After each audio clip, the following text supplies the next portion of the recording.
También he escuchado a ciertos croatas, ¿no? A un croata que de algún modo forma parte de la historia también del museo, ¿no? Iván Milín, que llegó en 1926 en un buque carbonero. Cuenta una historia, a mí me contó una historia como muy impresionante. Él se bajó del buque carbonero, bueno, así como se iba el cereal, venía el carbón, ¿no? Un carbón para alimentar algunas cocinas y sobre todo la calefacción de algunas casas privilegiadas de Ingeniero White. Se bajó a dar una vuelta y en esta esquina, en la esquina del Museo del Puerto, vio un pedazo de pan tirado. Y, o sea, es lo que contaba, ¿no? Con una lengua en la que todavía estaba el croata de algún modo metido en ese español. Sí, les queda siempre. Lo que contaba era que él recordaba su infancia en la Primera Guerra Mundial, en la que si aún esa persona que tuviera millones de dólares hubiera querido pagarlos para comprar ese pedazo de pan, ese pedazo de pan no existía, ¿no? Entonces él dijo, me quedo acá, y se escapó del barco, ¿no? Me quedo acá.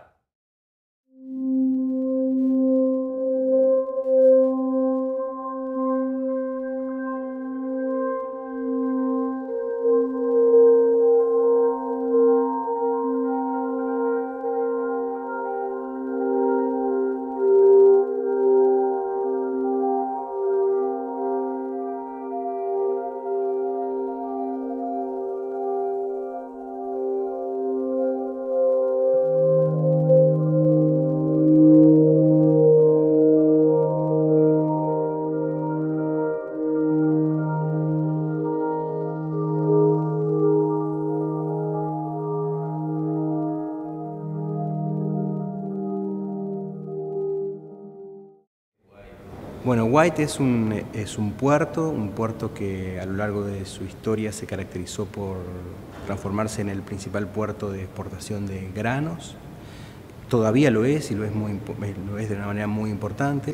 Esa estación se llamaba inicialmente El Puerto y luego Roca en su segunda presidencia en 1899, cuando viene a inaugurar la vía del Gran Ferrocarril del Sur de Bahía Blanca a Neuquén, por decreto del 20 de junio de 1899 designa al puerto y a la localidad con el nombre de Ingeniero Guillermo White. El ingeniero White era un ingeniero del ferrocarril Sud.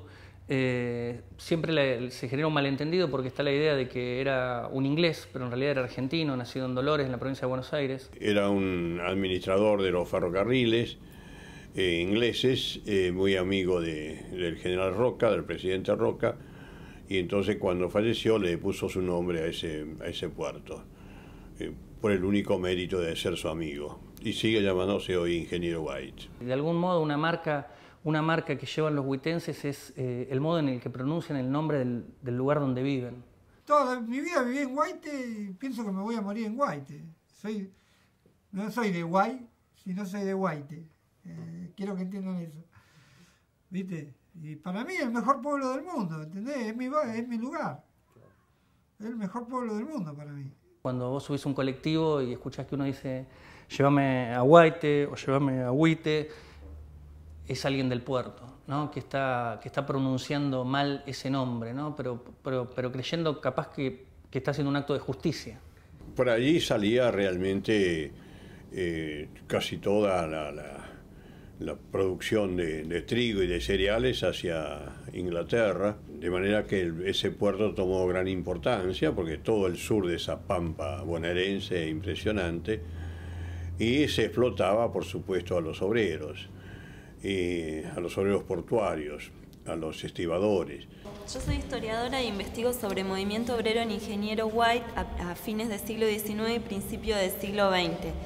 Lo que surge como evidente es esta asociación entre la idea de puerto y la idea de progreso, y uno puede ir rastreando, no solo en los editoriales, sino en las distintas noticias, como siempre que se habla de progreso, en Ingeniero White el progreso está asociado al desarrollo portuario. Hay editoriales que van alrededor de varios números comparando Bahía Blanca y California, describen todo el progreso material de California cuando encontraron oro y demás, y en el último párrafo ponen, bueno, es claro y evidente que es exactamente igual la California actual con la Bahía Blanca del futuro. digamos, cómo es una construcción periodística, cómo nosotros vemos claramente esta idea de periodismo militante que pareciera que se inventó ahora con el kirchnerismo, uno la puede rastrear a lo largo del tiempo. White de algún modo es un producto típico de la generación del 80, capital inglés y mano de obra inmigrante, así es una fórmula, una ecuación básica, y de algún modo también White es una fórmula básica de lo que fue el neoliberalismo en la Argentina. En ese caso son ejemplos como muy paradigmáticos y muy nítidos esos dos. Por eso va a tener tanta importancia portuaria y va a tener ese núcleo de trabajadores que luego se va a organizar, ¿no?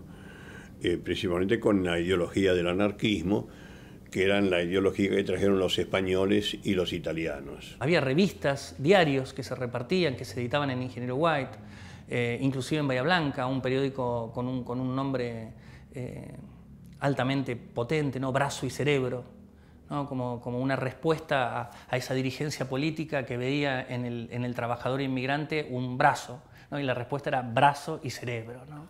Esos obreros portuarios de Ingeniero White trabajaban 11 horas por día y con bolsas de 100 kilos.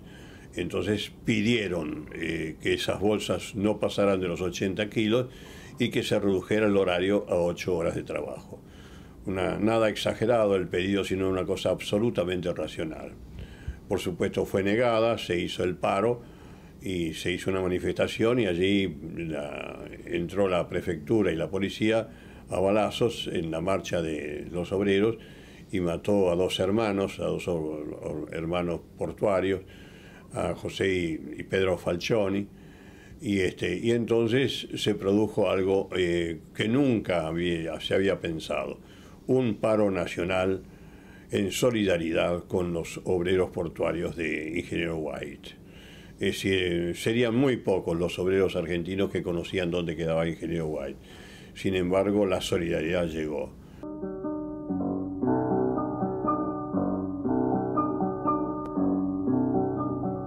Ay, maldita burguesía, cuántos pesares hace sufrir, mientras exista tu raza, será imposible vivir.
Y este museo funciona, nosotros decimos, a partir de la idea de que es un taller, ¿sí? Esto quiere decir no solo que acá exhibimos objetos, sino que además los producimos, ¿sí? Acá se fabrican cosas para contar una historia muy compleja.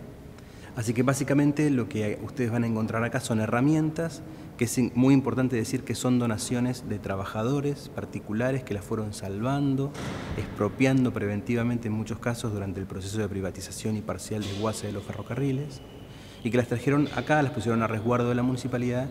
Ustedes van a ver acá en el museo, yo digo siempre dos ejes. Van a ver que sobre esta vía que atraviesa el taller y que era utilizada para traer las máquinas que se rompían dentro de la usina para repararlas acá, hay una cosa que nosotros llamamos una historia de cartón pintado, que son, decimos nosotros, máquinas de contar la historia. Es una suerte de tren de vagonetas que porta estas figuras, y estas figuras van dando cuenta de relatos de la historia que fueron hegemónicos en algún momento y que ahora no funcionan del todo bien y que por eso están en el taller a la espera de ser revisados, ¿no? El relato del progreso, por ejemplo, ¿no? Esta idea de que había un destino de progreso ineludible detrás de la llegada del ferrocarril, que acá, bueno, se empieza a pensar progreso para quiénes, en función de qué. es roca. Exactamente. Esta es roca y lo que estamos viendo acá son una serie de objetos, le llamamos las vagonetas de contar la historia. Son objetos que construimos desde el museo, no objetos inventados porque son de cartón, ¿sí? que conviven con otros objetos que vienen ¿sí? del mundo ferroviario real, digamos, y que los usamos para un poco contar la historia del ferrocarril vinculado con la historia nacional. Sí, por eso la primera vagoneta, como vos bien decías, tiene a Roca, a este personaje, que fue, como decías vos, ¿quién? El barredor de los indios. Claro, el general encargado de eso que se llamó la conquista al desierto y que tenía el objeto ese de correr la frontera, barrer con los pueblos originarios, incorporar todo ese territorio a una zona productiva, y el tren iba justamente acompañando eso que llamaban el progreso y esa modernización que implicaba todas estas cosas. ¿Alguien quiere leer eso que...? Un tren expreso, si hace falta, se cortan 1000 pescuezos. Qué eficaz es la acción de la civilización y qué barbaridad es el progreso.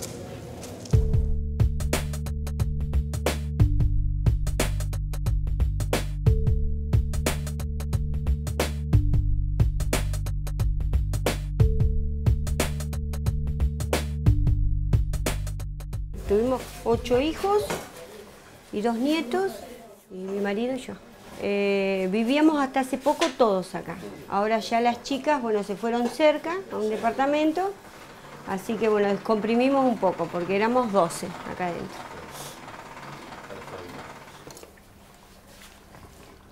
Esta es una cocina caliente, también, igual que la computadora. No está nunca apagada. Siempre, y somos tantos que siempre hay un té, una comida, aparte se levantan por turno, ¿viste? Y hay que procurar tener algo en la heladera. Es una multitud. Claro. Entonces se levanta uno y se hace un huevo frito, se levanta otro y hace 2 papas, viene otro y se calienta una salchicha, así. Todavía mantienen el hambre histórico, ¿viste? No lo podemos sacar de la cabeza, lo principal es la comida, acá no se paga nada, estoy clandestina la luz, clandestina el agua, está todo clandestino, la comida primero y después, bueno. Salimos en el 98, ya empezamos con una crisis que no podíamos sostener los hogares y empezamos a salir al trueque con las vecinas. Después viene ya la debacle total, la del 2001, cuando ya no teníamos recursos ni siquiera para invertir para el trueque y empieza el hambre. Bueno, ahí nos organizamos, tuvimos que hacer una copa de leche, un comedor, por estricta necesidad. Ese año, yo me acuerdo que nosotros peleamos en la municipalidad por la garrafa. Si no hubiéramos tenido eso, acá, todos los vecinos que estábamos acá, no teníamos ni garrafa para cocinar. Cocinábamos en horno de lata, el pan afuera. Tuvimos que pelear en el municipio para arrancarle la asistencia social que no teníamos. Ese fue el periodo que no hubo ni un tipo de ingresos, no había ni sal en las casas. Bueno, yo te contaba que íbamos al municipio y volvíamos llorando las mujeres, íbamos al centro de jubilados a pedir, no conseguíamos nada, íbamos a Cáritas, hacíamos las colas tremendas por el cuartito de azúcar y en el municipio salía uno llorando y me acuerdo que una vez me dan jabón y ya... pedíamos comida, ¿no? O asistencia y nos daban jabón y leche en polvo. Entonces, bueno, ese día nos dimos cuenta que no teníamos por qué llorar, que era 16 familias desocupadas en un barrio, era una consecuencia de una política. Bueno, empezamos a darnos cuenta y dijimos no. En el caso mío personal, y creo que fue algo común en todas, no lloramos más. Y vamos a pelear. Bueno, soy Pedro Caballero, 73 años, domiciliado en esta Avenente 3456, barrio de Colonia Ferroviaria, más conocido, se llamaba Las 14 Provincias, que tiene una antigüedad de 120 años. Y acá es el patio donde yo instalé, con el pasar del tiempo instalé como un museo. Y empecé un museo de objetos que encuentro por la calle, que yo empecé hace años, dicen que es el mal de síndrome que tiene uno, que le agarra un síndrome de no sé quién, de Diógenes, de juntar objetos, y empecé con 2 o 3 objetos nomás, y ya ahora ya es incalculable, y por ahí cada 2 o 3 cosas lo reformo. Y bueno, esta es una cosa mía que se me ocurrió, Aparte de que yo me dedico a los museos, pero como un hobby vine a hacer. Algunos me tratan de, una gente de Guaite, que estoy loco de remate. No, para mí no, yo no estoy loco. Aparte que me gusta a mí. Yo no me considero loco por esas cosas de juntar por ahí. Y me gusta a mí, es un hobby que agarré, ya no me lo puedo sacar más de encima. Y ahí estoy contento y feliz con este museo.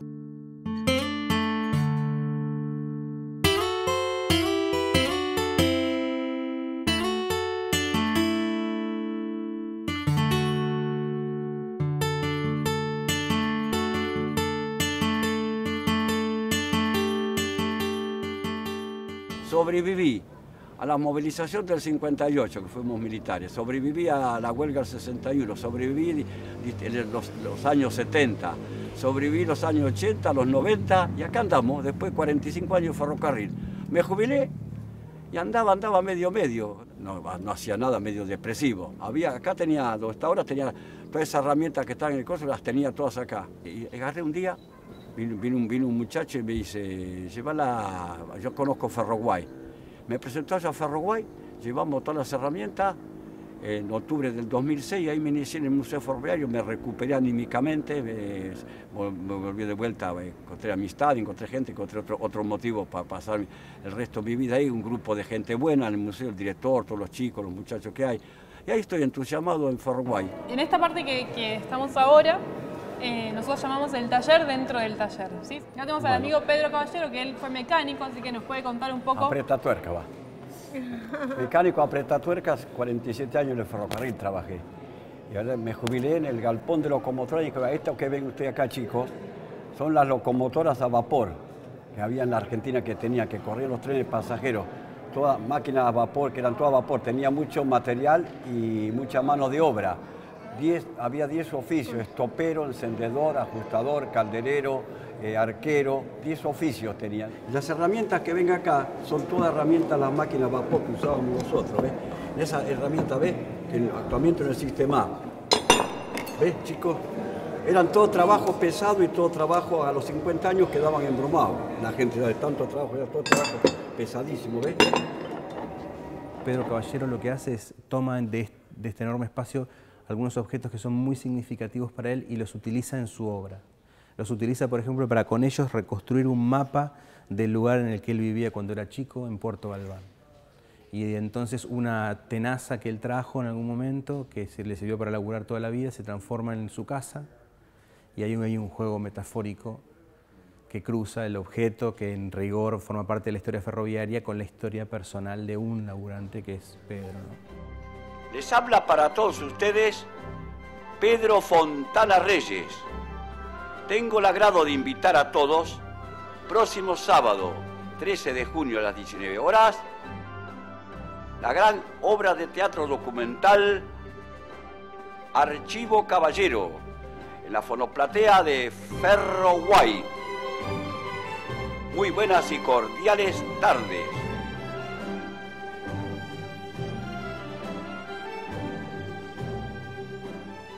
Porque no es solo el Museo Ferroviario para ver objetos, sino también para ver vivencia de gente pescadores, portuarios, todo lo que ha vivido uno, es una cosa real que ha vivido uno, no son cosas ficticias, es una cosa real que uno, entre 50 minutos, cuenta anécdotas, cuenta la vivencia de uno, va. Y ahí andamos. ¿Quién es este? Pregunta. A ver, ¿quién es este? Florencia. A ver, ¿quién es este? ¿Nadie lo conoce? ¿Quién es este señor? A ver. Perón. Pero... Muy bien. Así que este momento acá indica en la historia argentina es el momento de la nacionalización del ferrocarril. ¿Sí? Cuando Argentina le compró hasta a ese momento las empresas inglesas que tenían en su mayoría el sistema ferroviario, le compró los bienes y distintas dependencias del ferrocarril y pasó entonces a manos del Estado.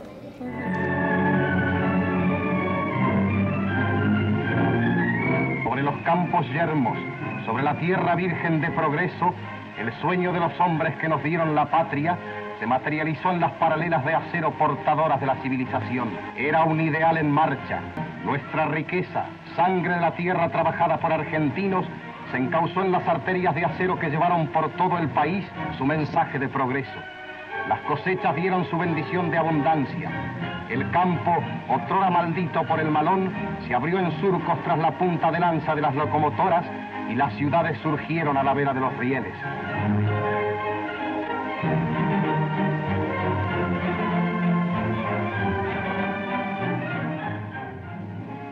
Pero el sueño de los próceres fue desvirtuado por la realidad.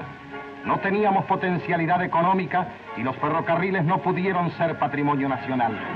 Hoy, como símbolo de resurgimiento, como índice de una nueva Argentina, esa riqueza vuelve a la fuente que le dio origen. Los rieles son del pueblo.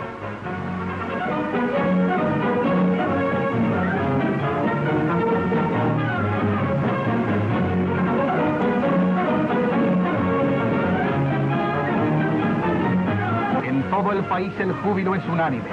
Bahía Blanca vive un día de entusiasmo indescriptible. Desde todos los corazones suben a los labios las palabras pletóricas de emocionada gratitud. Ya son nuestros. Es un canto a nuestra nacionalidad, la conciencia de nuestro propio valer que surge viril como afirmación de independencia económica. Perón cumple. Los ferrocarriles ya son argentinos.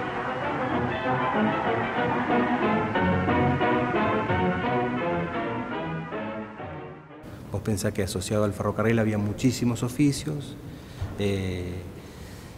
Pensá solamente en el trabajo de la estiba, que suponía tener enormes contingentes de personas que venían a lo que se llamaba el pique, a buscar trabajo diariamente, a cargar bolsas. Esta foto se lo cuenta en relación a la cantidad de gente que trabajaba en ese lugar antes y la que trabaja ahora, ¿no? Ahora van a ver que también hay muchos trenes, pero no hay nadie. ¿Alguno viajó en tren? ¿Usted ha viajado en tren alguno? ¿Viajaron en tren? ¿Le gustó? Sí. El mejor sistema que había para viajar en tren. Nosotros éramos chicos, yo era chico, me hacía 4 viajes por día. Bahía había locales todos los días, había Bahía. Había toda la noche en todos los locales. Me tomaba el tren, me hacía 4 viajes a Bahía, yo trabajaba en Bahía de cadete. Entonces me hacía 4 viajes, sacaba el abono. Era lindo para viajar en tren. Estaba de segunda, que eran coche de madera, y de primera. Van a tener que poner un tren para que nosotros también y algún día, si la Argentina, nos vayamos a Sierra de la Ventana. Si los luchan, generaciones luchan para que los gobiernos instalen ferrocarriles, traigan locomotoras modernas. El sistema de transporte ferroviario es insustituible, aparte económico y una función social. Tienen que volver a verlo circular como yo lo volví cuando era chico. Veía los trenes. Los trenes son necesarios, hay que luchar todos para que los gobiernos traigan locomotoras, vagones y modernicen todo.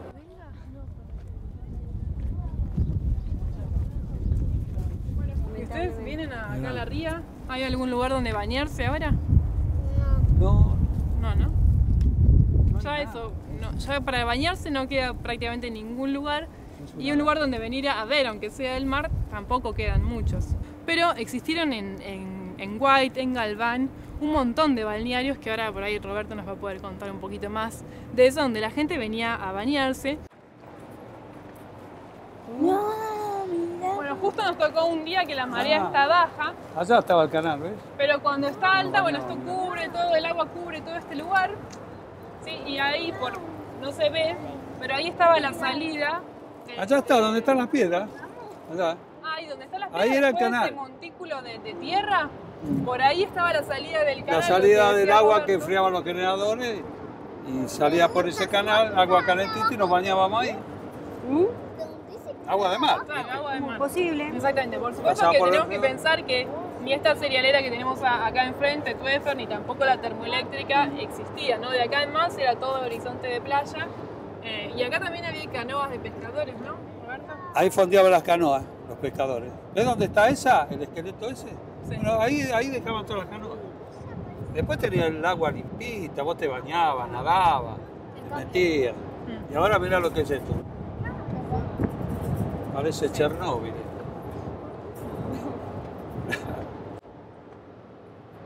Una contaminación total.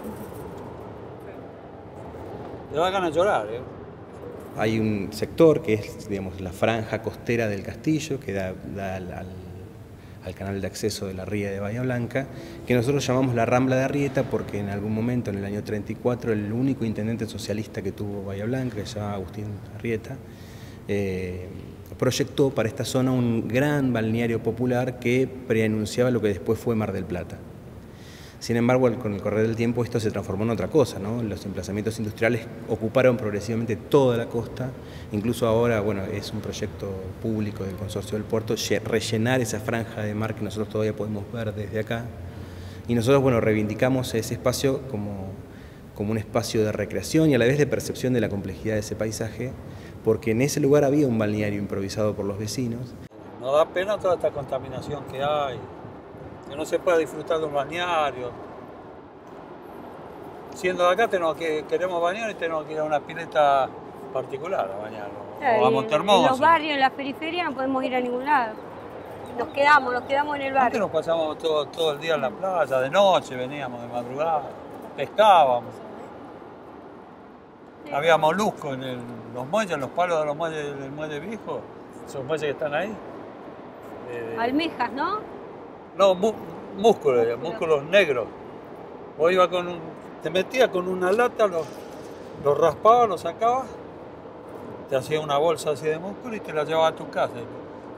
Tu mamá los metía en una sartén con aceite, lo fritaba y se abría. Y le echaba perejil y bueno, ¿sabes lo que era eso? Con un totín con soda.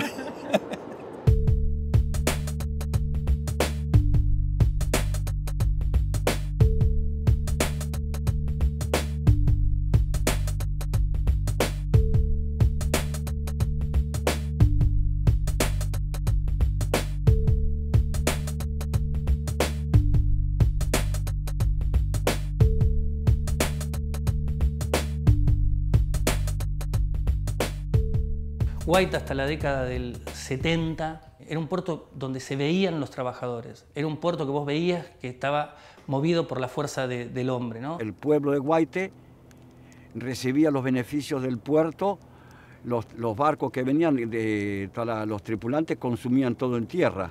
Estaban las cantinas, estaban todo, y vivían miles de personas. Cuando el puerto se trabajaba Junta Nacional de Grano, trabajaba Ferrocarril, trabajaba los portuarios, el SUPA, la pesca, Administración de Puertos. Todo trabajaba. Entonces, yacimientos petrolíferos fiscales. Guaite era un vergel, era gente trabajar día y noche. Guaite tenía movimiento día y noche. Sí, bueno, a mí me consta de cuando éramos chicos, de venir desde Bahía Blanca, porque la alegría del lugar donde uno encontraba los fines de semana un lugar feliz era Guaite, era la comunidad de Guaite. Los carnavales acá eran hermosos. Y llegaba mucha flota brasilera. Bajaban los brasileros ya con la comparsa formada.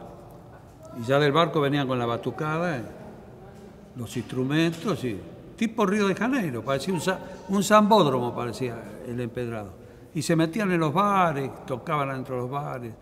En la década del 60-70 empieza a cambiar un poco este perfil, básicamente a partir de un proyecto, de un proyecto de instalación de empresas petroquímicas, que lo que hoy conocemos como polo petroquímico. En ese tiempo no estaban las cosas como ahora, la gente no sabía cómo era la contaminación, todas esas cosas, no se sabía cómo iban a ser los polos petroquímicos. Al contrario, la gente se entusiasmó porque todos los diarios empezaron la revista, la Fuerza Viva, Bahía Blanca va a ser el futuro polo de desarrollo de la República Argentina, vamos a vivir 200.000, vamos a eso, toda la gente entusiasmada.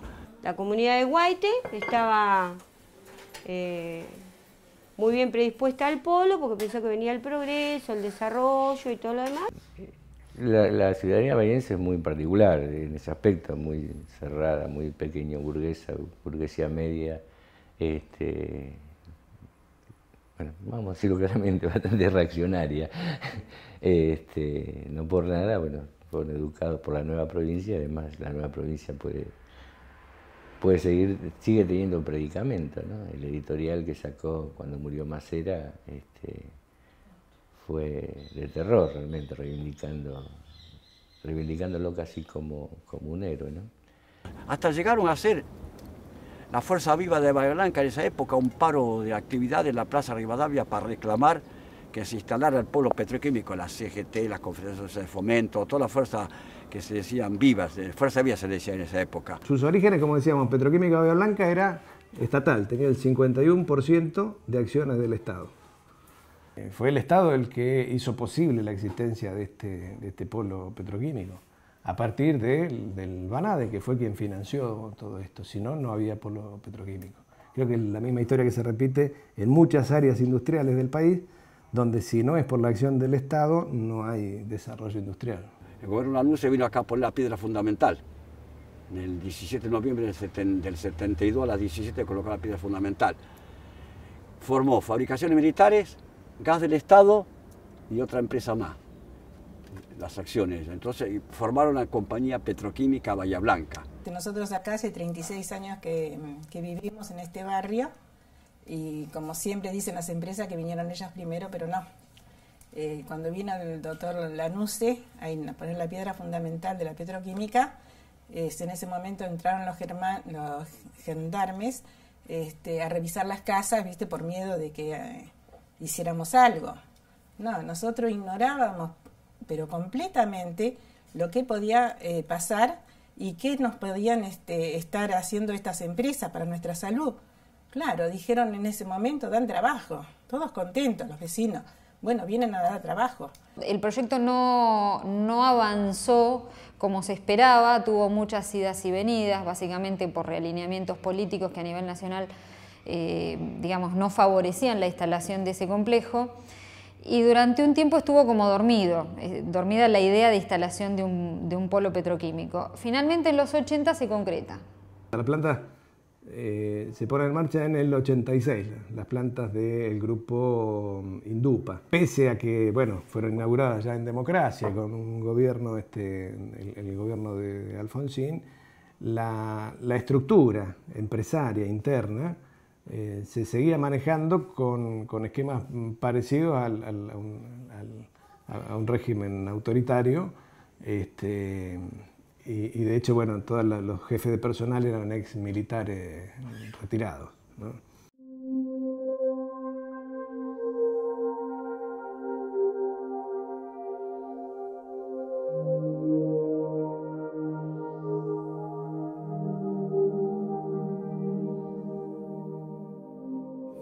Bueno, el polo hoy es el principal productor de soda cáustica del país, la soda cáustica y de PVC. Es de las industrias que uno imagina que un país que quiere desarrollarse necesita tener entre las suyas, así como la siderurgia, así como la destilación propia de petróleo, es decir, en el esquema petroquímico. Estas dos son centrales. No, yo la verdad que en ese aspecto, si me hubiera hecho esta pregunta hace 20 años, te hubiera contestado eso. La ciencia es la salvación de la humanidad y el progreso. Decididamente ahora no pienso así. Yo creo que todo esto tiene que tener, o estar orientado, dirigido por una idea, digamos, donde el ser humano sea lo principal, ¿no? Y no nos sirve, digamos, una ciencia, un desarrollo, un progreso que se olvide de la gente, ¿no? Yo no estoy en contra del progreso. Estoy en contra de la contaminación que deja el progreso y que enferma a la gente. Está falleciendo mucha gente. Culpa de los gases, el mercurio, plomo, sí, todo lo que tiran, todo lo que emanan las chimeneas de las grandes multinacionales, las grandes plantas. Pero no estoy contra el progreso, al contrario. El progreso para mí no es tal. Acá no hay ningún progreso. Al contrario, es retroceso. Porque nunca el progreso va a la par del obrero, de la gente y de un pueblo. Es todo un retroceso. Eso de que me digan que esto es progreso es mentira. Así que creo que el camino es hacia la búsqueda de modelos de desarrollo sostenible, de crecimiento. Hay muchísimas asignaturas pendientes en lo social, en lo laboral. Bahía Blanca es una de las ciudades que tiene mayor índice de desocupación ahora en todo el país. Entonces no se puede negar que tenemos una deuda de desarrollo. El tema es que queremos un desarrollo. Cada vez más la comunidad está pidiendo un desarrollo que sea cuidadoso en términos sociales y en términos ambientales, porque es el verdadero desarrollo. Lo otro tiene una palabra que se llama subdesarrollo.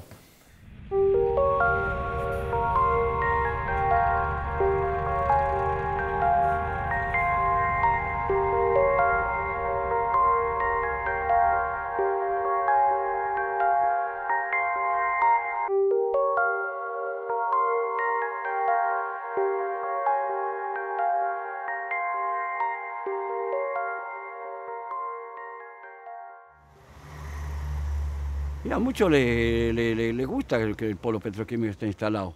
A muchos sí, porque tienen trabajo ahí, consiguieron trabajo. Hay otros que no, que hay distintas opiniones. Acá cuando vino el polo petroquímico se habló de la tercera fundación de Bahía Blanca. Pero en realidad, como lo demuestra el museo también, el trabajo es ínfimo para lo que es la población local. A partir del 90 con las privatizaciones, hace que esas empresas sean vendidas en principio todo el polo petroquímico a Dow en un solo acto. Y después hay un acuerdo entre empresas donde la línea de polietileno queda para Dow y la línea de PVC y soda cáustica para Solva e Indupa, que también es un gigante multinacional. Aumenta la participación privada, se retira el Estado del esquema. Empiezan procesos de ajuste, de achique. El progreso capaz que es inevitable, pero vos estás viendo que hay un montón de desocupados. En Guaite, el ingeniero Guay, hay un montón de gente que no labura. Y no es porque no quiere, ¿no? Las empresas estas trabajan casi sin gente. Lo que nunca llegué a conseguir en un trabajo que yo intenté hacer hace unos años atrás fue ver cuánta gente estaba ocupada antes de la privatización de las plantas. Nunca llegué a tener el número exacto. En algunos trabajos se habla de 6.000, en otros de 8.000 o 8.900. Tomemos ese rango, 6.000 / 8.900 como un rango de ocupación previo a la privatización. O sea, ya instalado el polo, pero previo a la privatización. Con la privatización de PBB, el número de trabajadores en las plantas del polo empezó a ser 2.000. O sea que estamos hablando de un tercio, más o menos, del empleo que anteriormente, el empleo histórico que tenían las plantas petroquímicas. Los últimos números ya son 1.000. O sea que desde el 90 y pico, 95, 96, que se privatizaron las plantas hasta ahora, la planta ya se redujo a la mitad. O sea, la caída de la ocupación no ocurrió únicamente por la privatización, sino también por la operación, digamos, normal de las plantas. Cada vez laburamos menos, cada vez labura menos gente, bajo condiciones que no son seguras. ¿Viste? Acá van a hacer la ría nueva, van a hacer esto, van a hacer otro, pero a vos no te preguntan nada. Vos mañana vienen y te meten algo y se terminó. ¿Te gustó? Bien, ¿no te gustó? A mí qué me importa. Los puestos de trabajo reales, genuinos, generados por la instalación del polo no son más de 800, 900 obreros bajo convenio y luego una amplísima cantidad de trabajadores con diferentes situaciones de precarización. Digamos, no se puede separar la precarización de la idea de abaratar el costo de mano de obra y el descompromiso de las grandes empresas con respecto a la seguridad en el trabajo. Lamentablemente, en la mayoría de los casos, con una complicidad o anuencia de parte de las direcciones sindicales. Digamos, no hay... hay muy poco compromiso a la hora de denunciar situaciones y a la hora de ir a fondo con las normas de seguridad que hagan menos barata la vida del obrero, ¿no?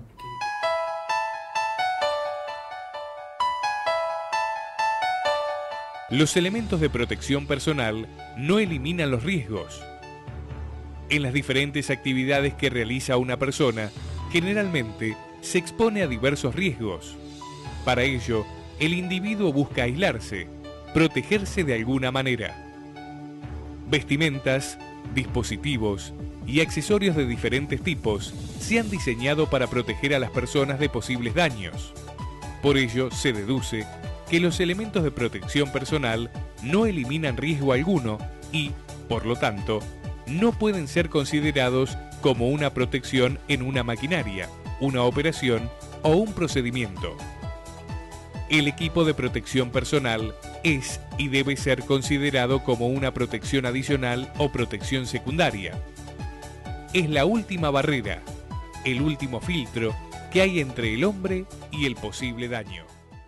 Yo creo que el plan que implementaron en el 76 los militares y lo siguieron llevando, lo terminan llevando a cabo todos los gobiernos que le sucedieron, desde después de las privatizaciones de Menem, pasó a ser un pueblo fantasma. Sí, y se llenan la boca hablando del puerto de Ingeniero Guay, cuando ahora hicieron la fiesta del camarón y el langostín. Sin una vergüenza ni en el puerto se puede Ni hacer. en el puerto. O sea que viene gente y te dice, ¿y el mar? ¿Dónde está la fiesta del camarón y el langostín? En el medio del ferrocarril.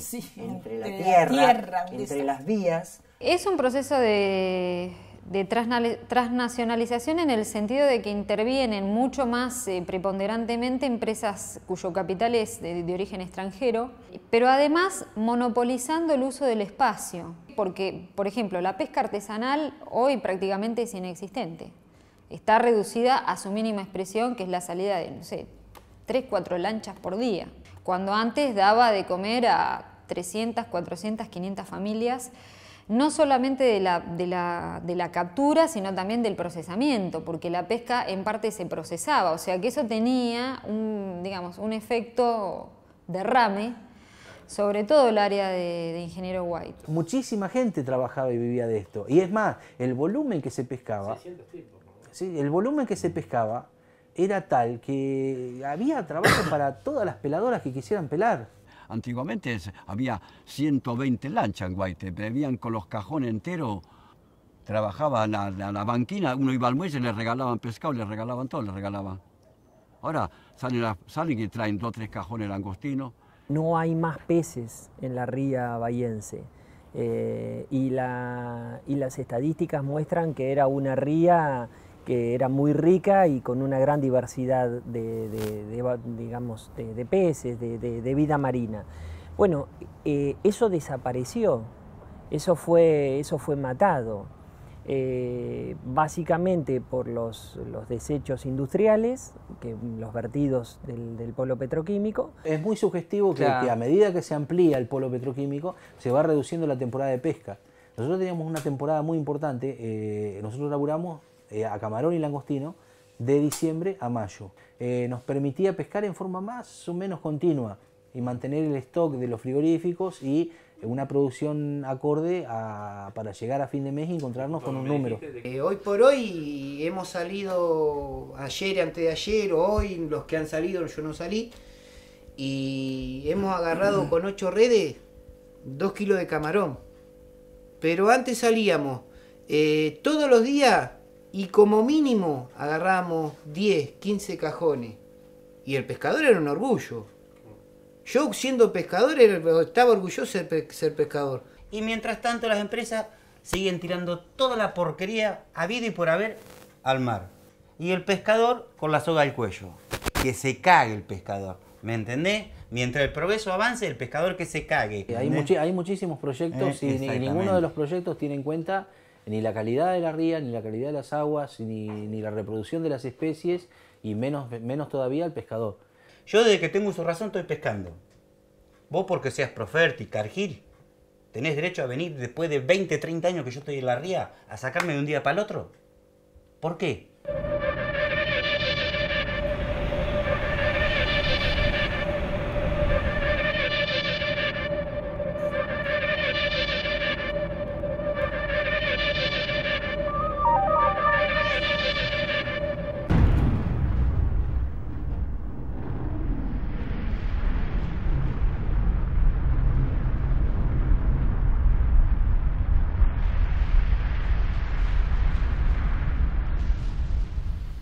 Lo que sí tiene un carácter, si se quiere, más trágico en el sentido de más neto, ¿no? de una interrupción, de un corte, en la segunda mitad del año 2000, cuando se da, en primer lugar, un escape de cloro de las empresas, de Solvay Indupa, y la semana siguiente un escape de amoníaco en la puesta en funcionamiento de de una planta de fertilizantes llamada Profértil. Gracias a ese al viento norte, que acá decimos tanto de los vientos, pero ese día, gracias al viento, el cloro no vino todo para acá. Fue todo para allá. Pagaron el pato las pobres gaviotas, que murieron, centenares de gaviotas murieron. Y Apple a nosotros en ningún momento nos informó que podía haber un escape, que podía haber un accidente. Nos tenía que haber avisado que si había un escape teníamos que encerrarnos y teníamos que hacer todo lo que corresponde. No, ¿sabés qué hicimos nosotros? Estamos en el medio de la calle mirando la linda nube que estaba en el polo, sin saber que nos podía haber matado si en ese momento el viento venía para este lado. Gracias a Dios se fue al mar. Es una organización que está paga por las empresas. Por las empresas pagan los sueldos. Justamente. O sea que es imposible que nos vengan a decir que hay un problema. No. Nunca te vas a enterar. Yo me cansé de llamar. Una estructura que es una asociación ilícita, con la paradoja, que ya no, esa palabra ya no debería sorprenderme, de que los organismos que tienen que controlar son los organismos que están contaminando también, que son los socios de los que contaminan, digamos, por la coima, por los negociados, por los sobres que se pasan, y que están, digamos, que está obvio eso es muy fácil de poder llegarlo a entender cuando uno analiza cómo son los sistemas de contralor y qué infracciones existen.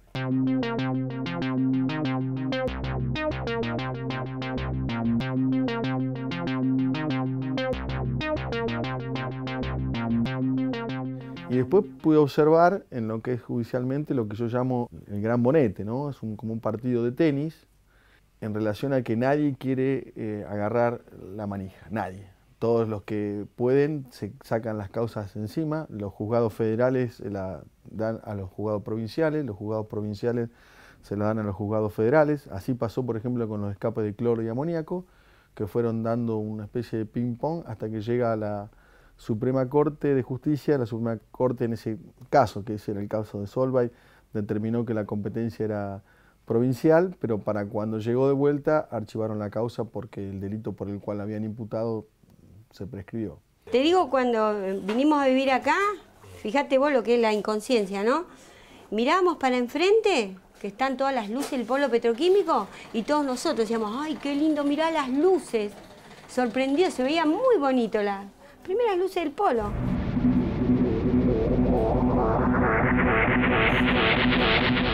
Después, con el tiempo, vino el escape de amoníaco, la gente que se quejaba, las casas rajadas, la falta de trabajo y todo lo demás, bueno, y uno fue adquiriendo conciencia porque era evidente que ese polo petroquímico que estaba ahí no era para nuestro beneficio. ¿Vos me decís que Guaite seguro? Bueno, todos los ingenieros y todo el que sea manda más, hacete un barrio privado, cercalo. Vos no querés juntarte conmigo, no te juntés. Cercalo, ponele guardia, pero viví acá en Guaite. Pinete con el agua de la ría, acondicionada, todo. Y ahí me está demostrando que es seguro. Me está diciendo, ve, yo estoy viviendo acá con vos. Ni siquiera los que están completamente pegados o a metros de las empresas, sino los barrios que están a 1 kilómetro, 2 kilómetros, 3 kilómetros de ahí, están permanentemente afectados por eso. Cuando algunas noches hay tormentas y uno mira para el cielo, mamita querida, ve cosas de ahí, ve nubes, pero cosas, porque ellos aprovechan para alargar todo. Cuando hay tormenta, alargan todo eso.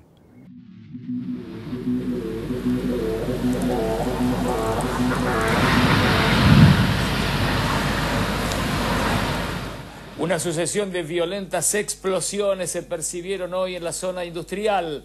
Procedían de una de las plantas del cracker de Dow Chemical. Obedeció una parada imprevista por un desperfecto.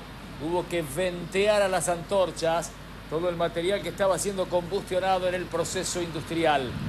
Esto fue acompañado de fuertes explosiones que continuaron durante toda la mañana, provocando una enorme inquietud entre los vecinos. Yo llamo, salgo del negocio, hay olor. Llamo al 911. Vienen, se paran con la camioneta debajo de los árboles y vos sentís cómo se burlan y cómo te toman el pelo vos. Sí. Me dice, la última vez que la llamé, que vino una chica, ¿olor a qué? Y querida, no sé, yo no te lo puedo definir. Es un olor que sí me irrita la garganta, la nariz, y yo me siento mal, me irrita, no puedo estar afuera. A ver, ¿el viento de dónde viene? Así me pregunta. Escúchame una cosa, en tu trabajo, lo menos que tenés que saber es de dónde viene el viento, hacia dónde va a rotar. Y a ver, ¿de dónde viene el viento? Mira, va, no, pero el viento viene de allá, apuntando al mar. Allá no hay ninguna empresa, dice. No, por allá no es. Ingreso al tema del medio ambiente y de Petrobras por un pedido, un llamado de unos vecinos que vivían enfrente de la refinería. Manifestaban que recibían de esta refinería de Petrobras emanaciones sobre todo desde el aire que nos afectaban, le producían irritación, sequedad en la garganta, sollozos. Así que estuve pensándolo durante 2 o 3 meses para ver qué forma utilizábamos para enfrentar a una multinacional como Petrobras, ¿no? Con un sinnúmero de abogados, de que esa batalla no te desgaste, y decidimos hacerlo mediante una herramienta que es el amparo, que es dentro de todo rápida y barata, y por otro lado hacer una denuncia penal, que es algo que no se ha hecho nunca, o por lo menos no se ha hecho con resultados positivos en Bahía. Está clausurando en este momento, no es una medida que se pueda realizar en un instante porque hay varios sectores que tienen que ir haciendo paulatinamente por cuestiones de seguridad, pero calculo que en un día se va a terminar de clausurar toda. ¿Esto implica que la planta se para? Sí, exactamente, una clausura total. ¿Qué es lo que motiva esta clausura, doctor? Es una medida cautelar en el marco de un amparo llevado ante el juzgado civil número 2, concretamente porque Petrobras no tiene el permiso de descarga de efluentes gaseosos vigente, está vencido del año 2003. 10 años. ¿Nunca se habían presentado desde el 2003? 10 años está vencido. Y el certificado de aptitud ambiental está vencido el 2009. Y el plan de remediación, readecuación y zarazazasa que le pidieron cuando falleció el obrero hace 1 año y pico, todavía nunca lo presentó. Entonces son cuestiones que hasta que Petrobras no las acompañe, como cualquier rubro, como cualquier kiosquito que tiene vencido los certificados, que se lo clausuran, va a tener que hacer lo mismo. Yo creo que el señor Serra, que sabía de esto desde el 29 de agosto y desde antes, tiene que renunciar a su cargo.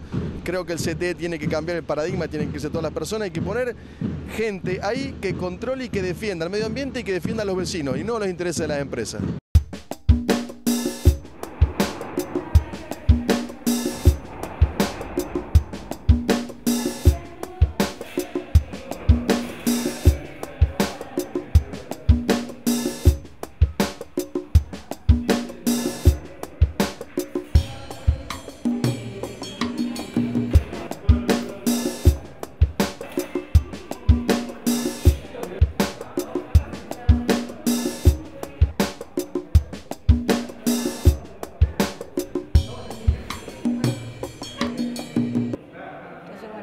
El progreso de este país es este modelo. Bueno, así lo entendemos, así tratamos de compartirlo, así tratamos de que todo el mundo, desde el 2003, que están todos esos recortes que nos tomamos el trabajo con una maestra de recopilar para mostrar que el problema es mucho más amplio de lo que parece. Ahora, la ampliación del polo petroquímico que se viene es monstruosa. Y afecta al medio ambiente, va a afectar a nuestra salud, va a afectar a nuestro psiquis, la gente asustada, vivimos enfrente de las chimeneas y no dejamos de asustarnos con las sirenas. Desde ese lugar, bueno, intentamos con alguna vecina llegar a esta conclusión, ¿no? De que es un plan latinoamericano de saqueo y de contaminación, y sale por acá, por nuestro puerto, todo, ¿no? Una vez leí un artículo que decía que un habitante común en Estados Unidos era capaz de reconocer un número muy grande, supongamos 300 logos comerciales, pero no conocía las 4 especies de pájaros que vivían en el patio de su casa y en los árboles de la vereda.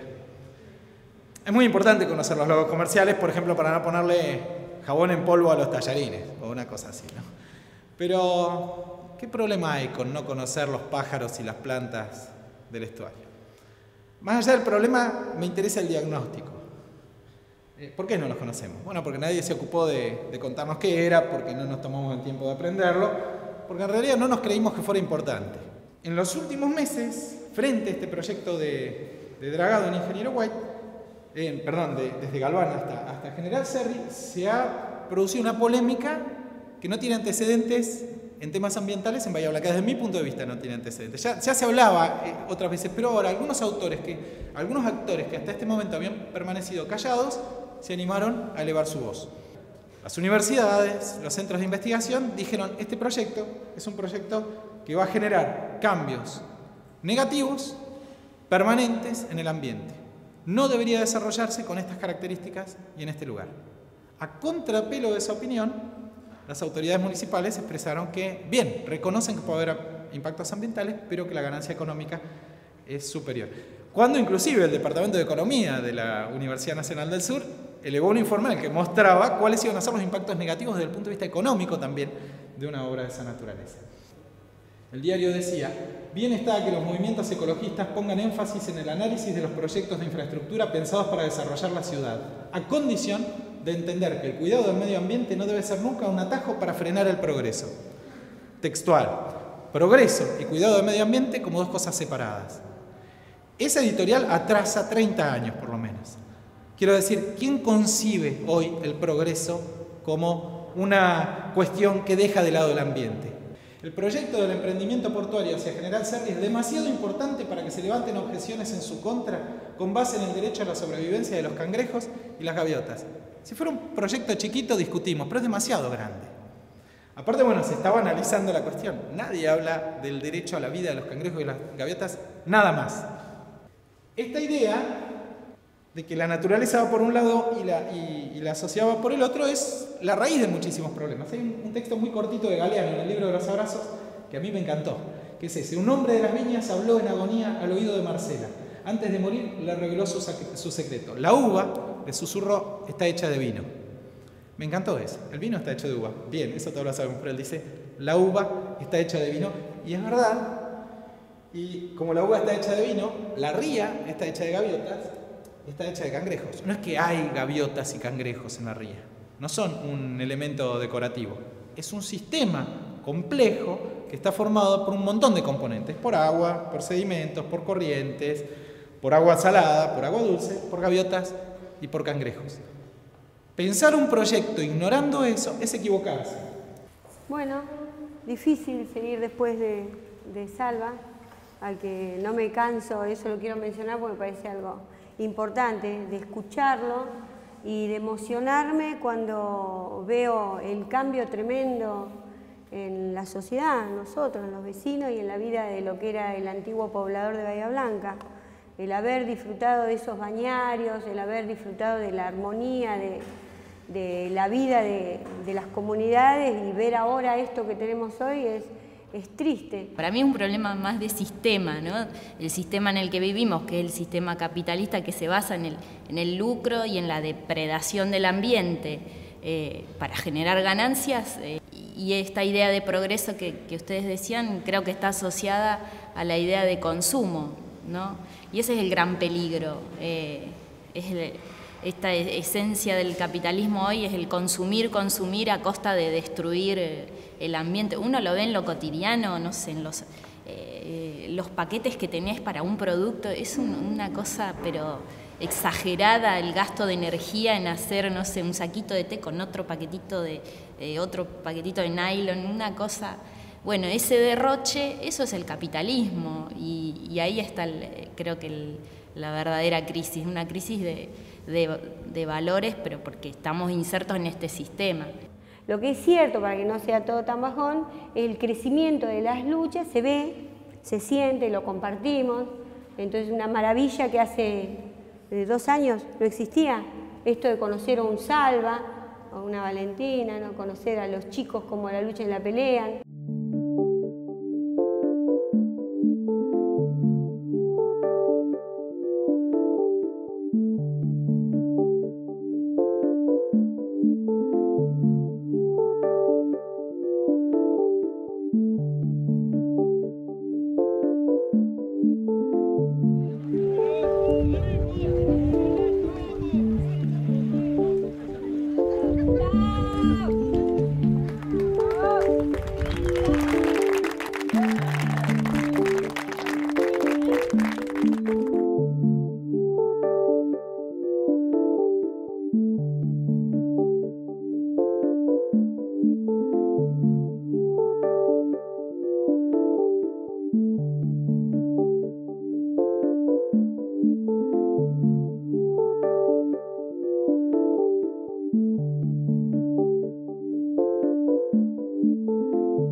Guaite nunca, desde que yo soy chico, no había asmático.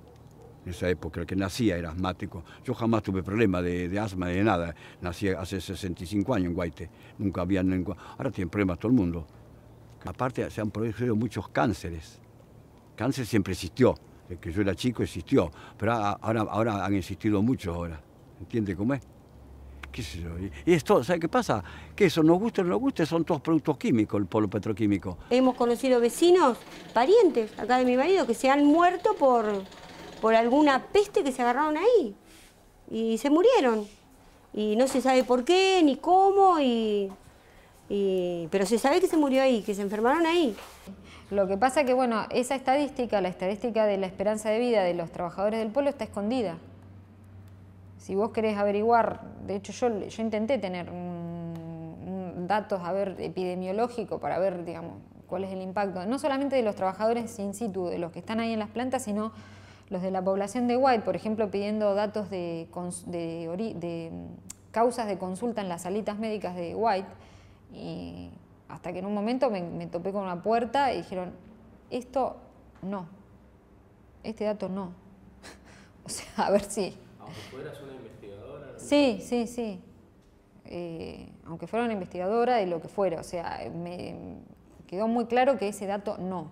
De esto no se habla. No, esto no sigas levantando el teléfono porque no va a haber datos.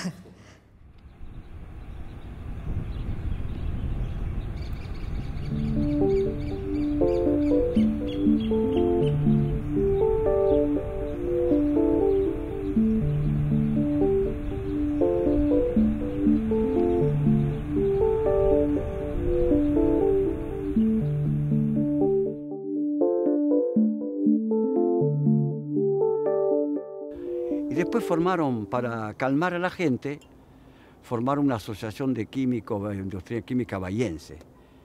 Y donan para el desarrollo de Guaite 40 millones de pesos en 5 años. Ellos se encargan de hacerle la parrilla ferroviaria, se encargan de todas esas bicisendas a los clubes, todas esas cosas. Y con eso a la gente la tienen cosas. Que yo una vez en una reunión dije, mire, las obras las tienen que hacer los gobiernos con plata de los impuestos. Pues si no, a mí me da una empresa esa, me paga, ¿qué le voy a reclamar yo después? Entiendo que cuando fueron los primeros, el escape de cloro y amoníaco y los primeros reclamos de la comunidad de White, es como que se circunscribió únicamente a la población de White, y con el devenir de un poco de los días y los meses se puede ver, se puede apreciar ahora a lo lejos del tiempo cómo los fueron comprando, cómo los fueron envolviendo, esa es la palabra, cómo fueron envolviendo y dándole subsidio a los bomberos, al club, a esto, aquello, el otro, y pararon ese reclamo porque en ese momento el reclamo era el cierre del polo. Buena parte de la investigación que se hace en estos últimos años en química, por ejemplo, son convenios con empresas del polo. Hay un boletín, yo buscaba recién, no encuentro ninguno, que sale mensualmente de la universidad, Notiuns o algo por el estilo. Ni el nombre es atractivo. La contratapa es propaganda de la empresa Profértil, que elabora fertilizantes, la contratapa completa, ¿no? Y bueno, pero no solo en la universidad, hoy los ciclos culturales que lleva adelante la municipalidad también están financiados por empresas del polo. Talleres de lectura hace Profértil. ¿Y quién es Profértil? Para venir al colegio a dar jornadas de lectura, taller de lectura. ¿Para qué están los docentes? Eso es algo que nosotros podemos juntarnos para repudiar. Los colegios, el colegio de mi barrio tiene una biblioteca bellísima para los chicos. ¿Quién es Profértil? Y les dan los cuellitos de manta polar Profértil.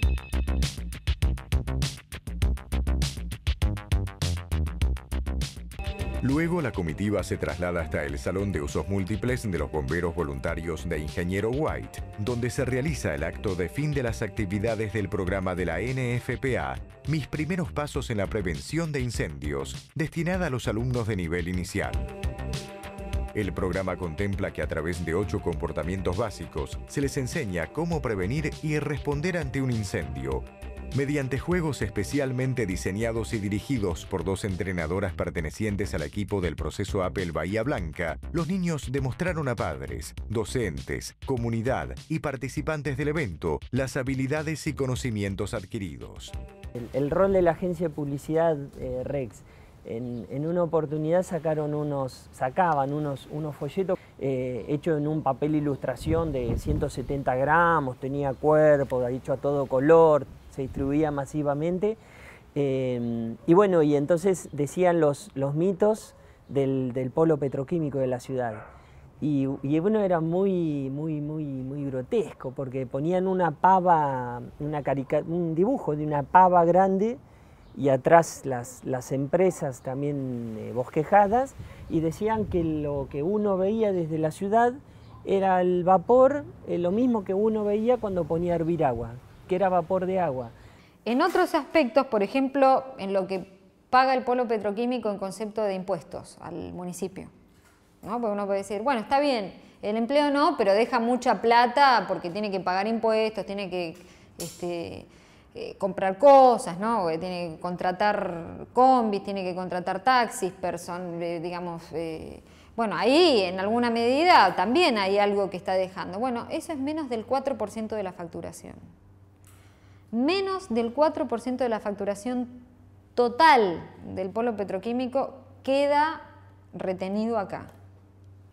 Hay cosas que yo creo que son prioridad. La pista la pista de la bicicross. La pista de bicicross la pagaron las empresas. 1.200.000 pesos. A ver, vos, Sociedad de Fomento, tenés que decir, esa plata vamos a hacer una sala de quemados en el hospital de Ingeniero Guay y vamos a comprar 2 ambulancias. Bueno, acá no hay hospital de quemado, ¿viste? Porque dice que sale muy caro. En el último año, trayéndonos al último año, ha habido accidentes de trabajo con secuelas de muertes prácticamente en todas las grandes empresas instaladas allí. Y en todos los casos han sido trabajadores tercerizados o bajo empresas tercerizadas. Es una refinería de Petrobras en Bahía Blanca. Como consecuencia de esta explosión, un operario murió, otro quedó gravemente herido. Vamos a recordar que los motivos de la explosión se desconocen. Según las primeras informaciones, se desmoronó buena parte de esta planta que estaba funcionando con una autorización precaria.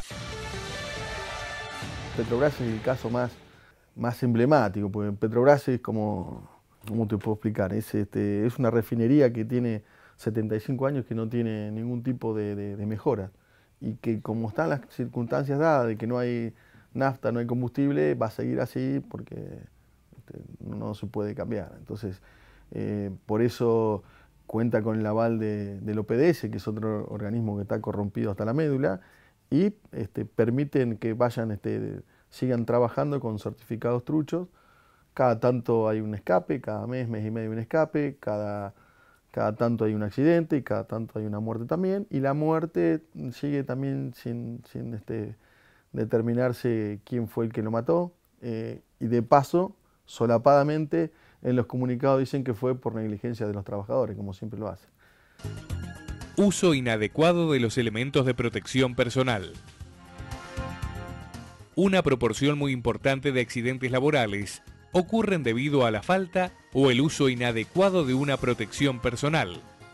A veces, las personas se exponen a los peligros en forma innecesaria y son varios los factores por los cuales llegan a hacerlo. Por excesiva confianza, nunca me pasó nada. Por no evaluar las consecuencias. Por inexperiencia al realizar un trabajo. Porque es un segundo nada más. Por desconocimiento del uso correcto de una protección. Y por muchas razones más. La barrera no se utiliza. ¿Cómo se llama la fábrica? Solva de Indupa. Solva de Indupa. ¿Y qué es lo que producen ustedes? Y produce soda cáustica, polietileno, PVC. O sea que esos residuos eran los que estaban... Sí, soda, cloro. Fabián Ernesto Monterroso. Yo siempre lo cargaba que era Ernesto Che. tipo de 1,90, una fuerza, pero terrible, 120 kilos pesaba, jugaba al básquet, jugador de básquet. Una bestia, era una fuerza, pero una fuerza terrible. No hay un día que no piense en el loco. Hace 2 años que falleció y lo veo en todos lados. Bueno, estábamos terminando de laburar y él se apoya en una baranda y se cae. La baranda se cayó. La baranda se cayó. ¿Viste? ¿Vos no lo viste bien? Sí, ¿cómo no lo voy a ver? Si yo estaba a 15, 20 metros y yo saqué a esa persona. Le saco la camisa, le saco el pantalón y lo llevo caminando como 60 metros para tirarle agua encima. Los médicos lo que dijeron de él fue que no, que esos 20, 30 segundos que él estuvo en el agua fueron los determinantes para matarlo. No para matarlo, sino para le quemó el cuerpo de tal manera, el agua estaba a 80 y pico grados. Y tenía sustancias peligrosas. Y tenía sustancias peligrosas, ¿viste? Pero lo que lo mató fue el agua. El agua a 80 grados, 80 y pico grados. Es como, no sé, todo el mundo dice, es como meter el dedo 30 segundos dentro del agua del mate y si después sacarlo a ver qué te pasa. Y no, imposible. Uno, te vuelvo a repetir, uno no piensa uno piensa que nunca te va a pasar nada, ¿entendés? Yo mañana voy a laburar y yo no estoy pensando, mañana me va a pasar algo. Yo soy Mónica Dambolena, soy mamá de Juan Cruz Manfredini. Juan Cruz tenía 25 años, trabajaba en una empresa que es internacional, esta empresa tiene oficinas en 18 países, se llama Camin Cargo Control. Esta empresa se dedica a calidad y control del producto, digamos de todo tipo, de nafta, de crudo, todo de hidrocarburos, gases. Juan Cruz estaba de inspector, él tomaba las muestras de los barcos y tenían que ser llevadas, analizadas a los laboratorios. Esta empresa, para abaratar costos, habían alquilado un dúplex acá en Bahía Blanca. En el caso de donde ellos tenían que decir, dijeron al principio que era un laboratorio, no era un laboratorio, sino era un dúplex donde la empresa ni siquiera tenía la habilitación municipal. Y era esto de las empresas Camin Cargo, eran tan sinvergüenza que nosotros lo estábamos enterrando y ellos andaban por la municipalidad buscando si podían tener el permiso municipal. Como era muy a voz populi por todos los medios acá en Bahía Blanca, nadie se quiso jugar y entregarle el certificado porque era muy burdo, era ya la situación con que se iba a presentar. Esas muestras que son resguardadas, las guardaban en este duple, que es un departamento de viviendas, en una piecita de 3x3.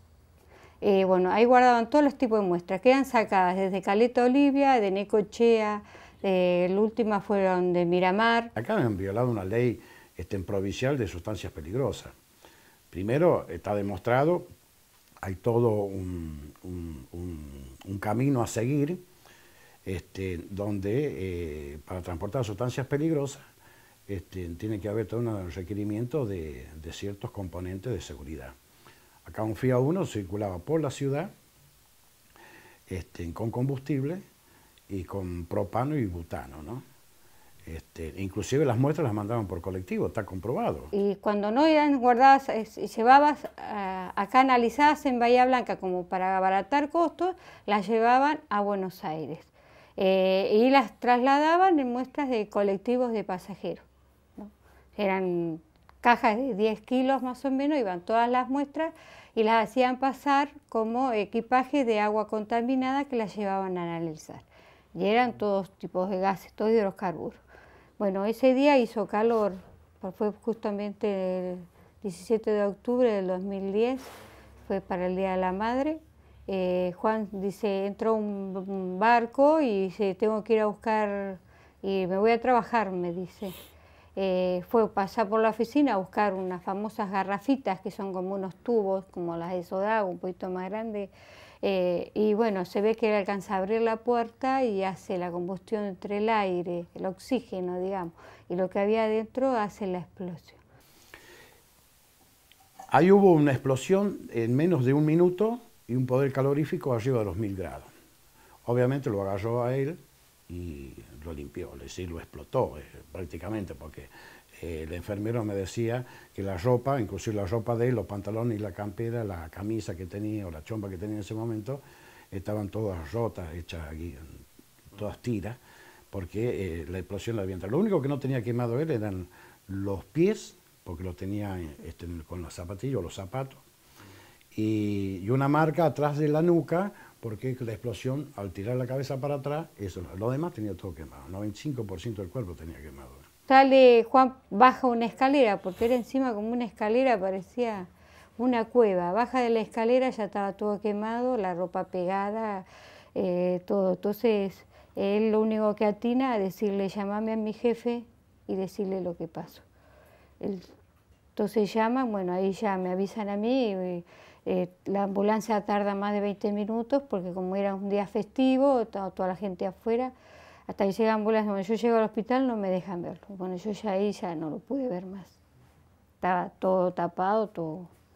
Él lo único que pidió que lo durmiera porque no soportaba el dolor de las quemaduras.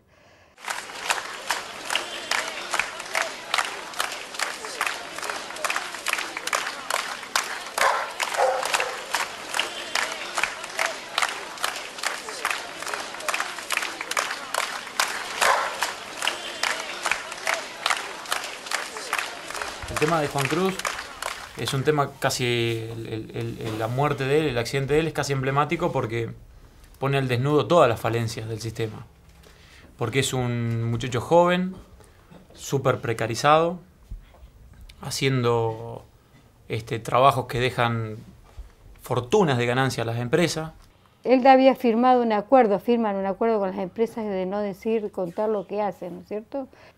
También el trabajo de mi hermano era complicado y informarnos, porque él por ahí venía y contaba las cosas que hacía, sí nos sorprendíamos, pero nunca entendíamos.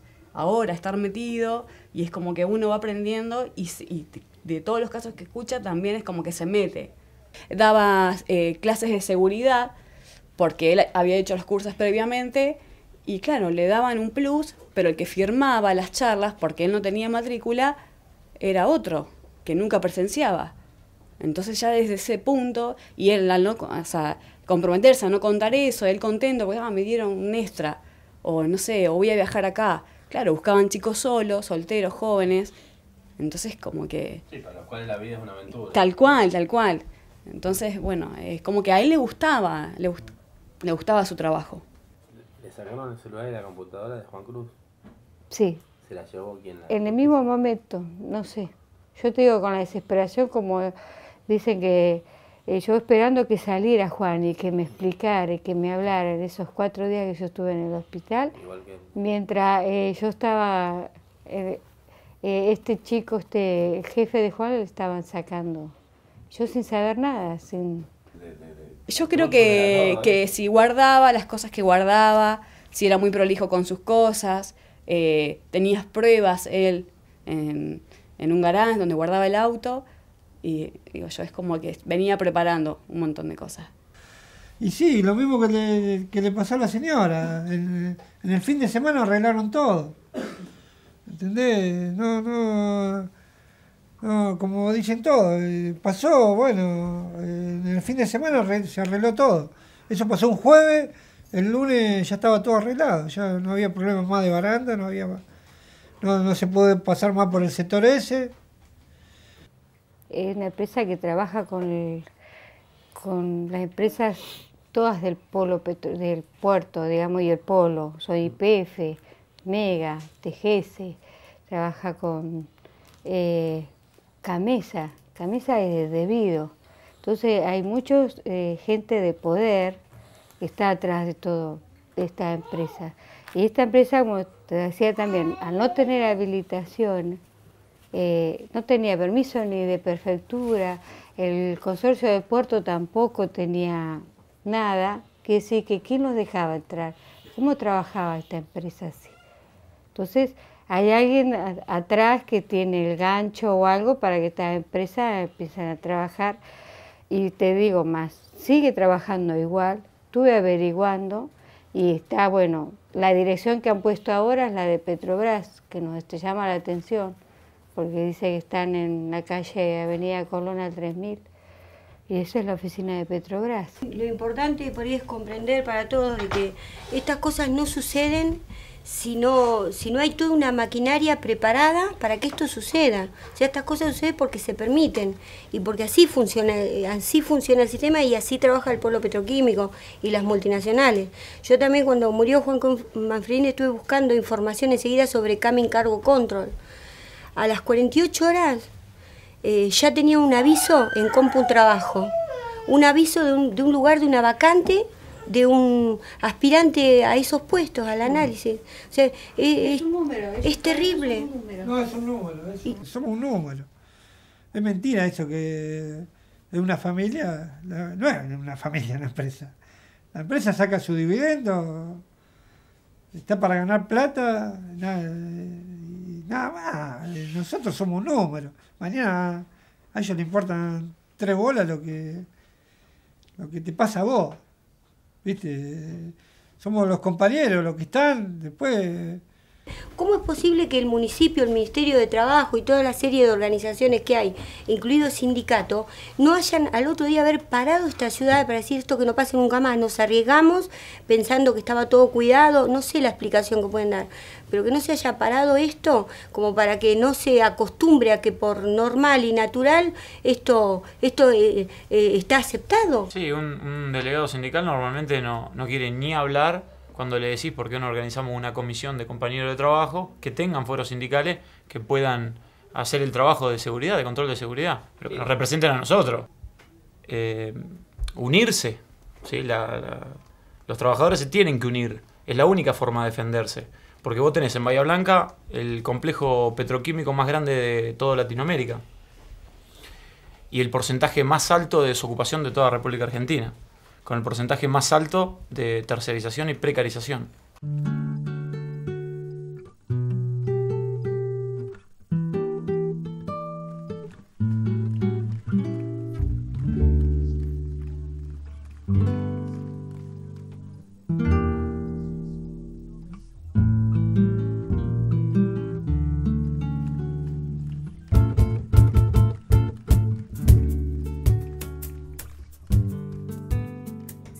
De las amistades y los amigos y de la familia, entre comillas, es como que sí, gracias a eso, a la ciudad, en parte de Bahía Blanca, de algunos partidos, y bueno, y a la lucha constante, porque yo creo que si ella no fuese así, y bueno, yo creo que solamente una madre sabe lo que es capaz. Más allá de lo que uno puede pasar, ¿no?, de los vecinos, que te ayuden, es la justicia lerda. La justicia que vos vas a golpear y que sí, que no, que hay que esperar, ¿esperar qué? Encima que vos venís sufriendo y tenés que revolver y sacar prueba y sacar fuerza. Cuando yo estoy denunciando de que sigue esta empresa trabajando de la misma forma, ¿sabes? Me contestaron, me dijeron que tengo que ir yo a averiguar a qué hora todo, para darle los datos precisos, dónde están, cómo están. No es así, para eso están ellos. Entonces, eso lo hacen todo como para que yo baje los brazos, ¿viste? No siga investigando y que pase, bueno, yo 1 año y medio, ellos 2 años. Hay otra mamá que sufrió hace 8, 9 años, 10 años que sufrió un accidente en Petrobras y está atrás de la lucha. 10 años esperando. Todo el mundo dice justicia divina. Yo no creo que Dios se lo haya querido llevar. Acá hay gente con mucho escrúpulo, que lo único que le importa es llenarse sus bolsillos y bueno, entonces, o sea, me cuesta, hay días que me cuesta levantarme, pero no estás sola, Mónica, no estás sola porque hay un montón de organizaciones y de gente que lloramos la muerte de Juan Cruz, hay gente que no espera que le pase Hay mucha gente que está luchando acá en Bahía Blanca, juntándonos. Esto es parte de ese proyecto de luchar contra las injusticias y contra cosas que nos imponen y que nosotros las tomamos como naturales, como que no puede haber un cambio y que eso es lo impuesto y que de eso tenemos que vivir. Y no es así, se pueden cambiar las cosas.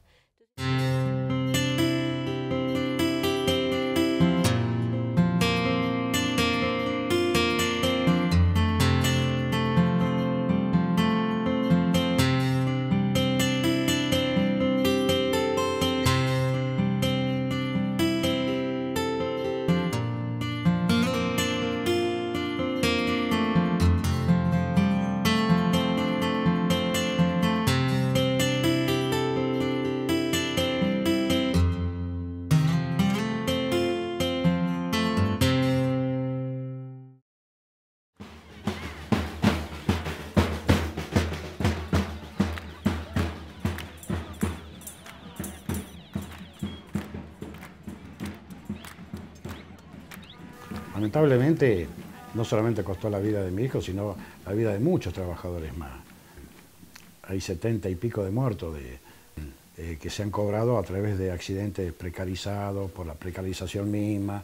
Yo sí lo he denunciado públicamente, el poder político, el poder judicial y el poder de las empresas están en convivencia constantemente. No sé, yo creo que progresar quiere todo el mundo. Ahora, cuando hablamos de progreso tenemos que hablar también de intereses. O sea, ¿progreso para quién? ¿O progreso para qué? El tema es para quién el progreso. Porque si el progreso es para el pueblo, todos queremos progreso. Ahora, si el progreso lo vamos a medir en economía, en capital, en ganancia, y bueno, entonces no queremos progreso. Por ahí es complicado concebir a la noción de progreso como si fuera algo en el cual todos nos podemos poner de acuerdo. Es decir, bueno, a ver, entre todos discutamos qué significa progreso. Probablemente no nos pongamos de acuerdo. Entonces, lo que se ha impuesto es una visión única de progreso, que es que la única forma de progresar es esta. Aparte, yo he leído que cada no sé cuántos años las plantas petroquímicas quedan obsoletas, y hay que renovar todas las cañerías ya. Y entonces uno, mira, yo muchas veces me callo la voz que ya, digo, bueno, yo ya tengo 77 años, pero ustedes viejos son jóvenes, luchen por el coso de ustedes acá, luchen por ustedes. La lucha va a ser larga, entiendo de que las batallas se dan en varios frentes, particularmente en la calle y después en el expediente. Yo lo cuento porque lo viví personalmente, tal vez no lo cuente como un universitario, pero tal vez yo le haga vivir lo que yo viví al hombrear bolsas. Y para que no se pierda la memoria, claro. Para que no se pierda la memoria. Entonces falta una voluntad nacional de cambiar claro, ir en busca de verdaderamente del futuro. Del futuro. Claro. Como dicen, el futuro ya empezó. El futuro llegó. Bueno, en eso estamos.